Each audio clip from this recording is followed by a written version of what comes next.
Welcome to Easy Learning. Exercise number 201. Most insurance companies have what is termed the bonus year of the company, and some declare an interim bonus.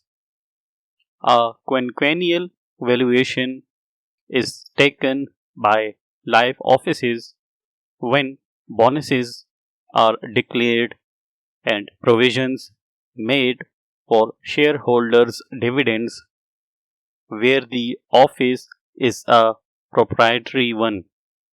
It is true that the holders of life policies payable with bonus pay a higher premium than the holders of life insurance policies payable without bonus.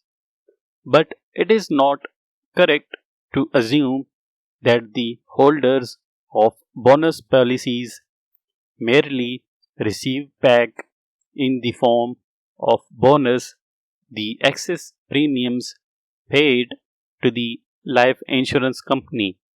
If a life office could predict exactly its future mortality experience, rates of interest realizable, and rates of expense, it could fix its premiums so that it would show neither profit nor loss. One of the most attractive features of life insurance is its simplicity. There are no legal costs or charges to be faced.